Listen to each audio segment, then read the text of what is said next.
I was pregnant at 15, so I was in 9th grade when I was pregnant. Hey everybody, it's your girl Tanya, back at it again with yet another video. If this is your first time watching, welcome. My name is Tanya. I am a registered nurse, and in this channel we talk all things nursing, all things love, all things personal growth. If you've been here before, mwah, girl, you already know that I love you. In this video, I'm going to be talking about my journey from a teen mom to a registered nurse. Also, this is the first video of my new series that I'm calling First Gen to RN.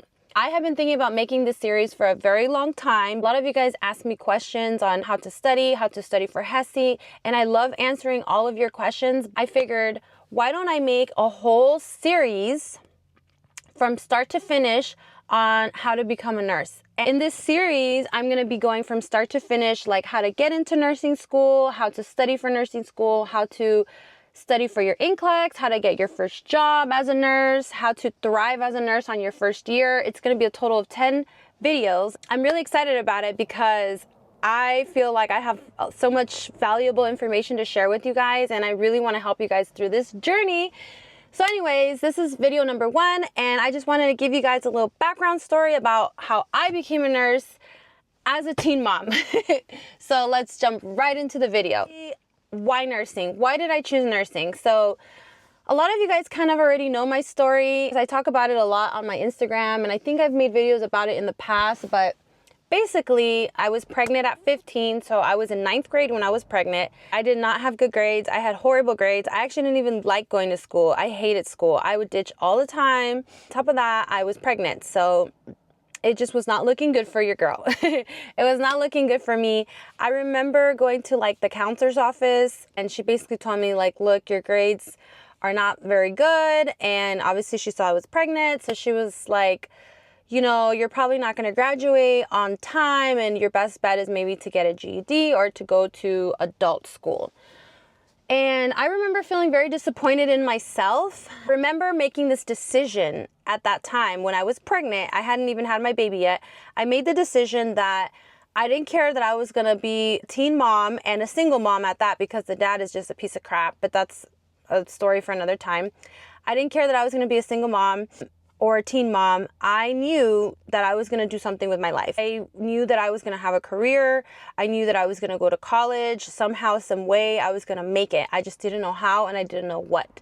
So I basically made this decision, and I was like, I don't care. I'm going to prove everyone wrong. If this person is telling me that I'm not going to do well, I'm going to do well, and I'm going to show them, you know. And especially with my dad, like my dad was very disappointed, which as he should be, but I was like, I'm going to prove to him and to everyone that I'm going to do something with my life. And I just didn't know what at the time. So I went off and I got my GED at 17 because that was the easiest route for me at the time. I knew that I wanted to do something in the medical field, but I couldn't just go to college for 4 years at that time because I had a baby and I needed to, you know, provide for my baby. So I decided to go to medical assistant school, which was only 10 months. I could start working as a medical assistant. So by the time I was 18, I was already a medical assistant, and I was working in a doctor's office. I'm going to tell you guys why I chose nursing. I had a baby at 16, and then I had a baby at 18. Same piece of crap dad. I don't know. I was like delusional at that time. I don't know what I was thinking. Don't ask me, because I don't know. So when I had the first baby, I was 16, and I remember going to the hospital. The dad wasn't there. My parents weren't there. It was just me and my sister. And me and my sister were there together. She got me through the labor, and I had no clue what I was doing. I had no clue what I was getting myself into. But I also remember the nurses. I had amazing, amazing nurses. And I remember clearly having a nurse. She was so pretty. She looked so young and so pretty, and she was wearing like these light pink scrubs. And I just was thinking like, wow, she's so pretty and she's so smart, and she's helping me do all the things. Like, she's helping me how to hold the baby, how to breastfeed, and she's giving me all this advice. And then I thought, I want to be like her. I'm going to be like that. And then ironically, like, I was like, I want to be like this nurse wearing these cute pink scrubs.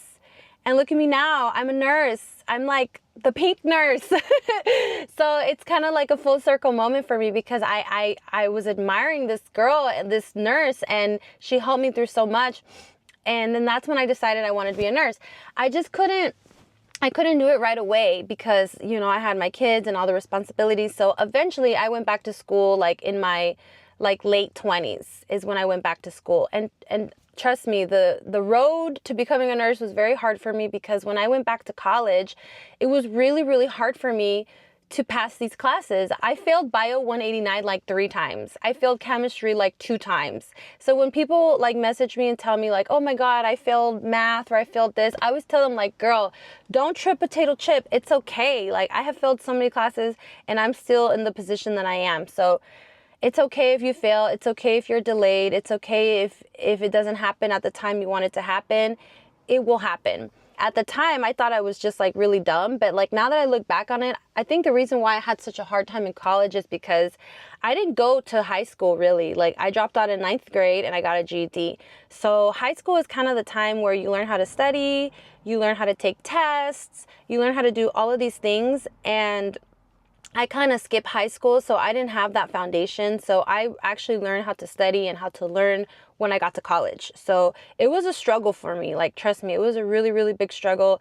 I had to retake my T's. I applied to nursing programs and I got denied because my GPA wasn't high enough. I finally found Nightingale, and I feel like that was kind of a blessing in disguise. Even though Nightingale is, there's pros and cons to it. I think the biggest con is that you basically teach yourself, and it's hard to teach yourself. But the biggest pro was that I could do it while I was working, and you know, it really helped me get through college the way that I did it. It was very non-traditional, but I did it. Point of the story is that I did it. That's the point of the story. And also the point of the story is that you could do it too, regardless of your circumstance. Like, look at me. Like, I had a child when I was 16. Like, I'm, you know, first gen. Like, I had no one in my family went to college. Like, I feel like I had all the odds against me and I did it. So the point of this video is that I did it, you can do it too, and I'm going to help you get through it. That's the thing. I'm going to help you get through it because we need more first-generation Latinas in hospitals. I said it! We need more first-generation Latinas in hospitals, and I think it's only like 6% of nurses are Hispanic. We need to bump those numbers up. We need to bump those numbers up. And I really want to help you guys through it. That was kind of like my little story. There's so much more to my story, to be honest, but I could actually just write a book about my story, which I will in the future.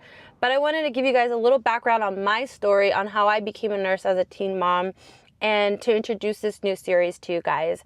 So I'm really, really excited about it. Kind of already have like an idea of like the videos I'm going to do, but if you guys have any questions or anything that you guys want me to address in these next 10 videos about how to become a nurse from beginning to end, please let me know. I'm open to new ideas. I just want to motivate you guys. To be honest, I want to motivate you guys. I want to help you guys get through this.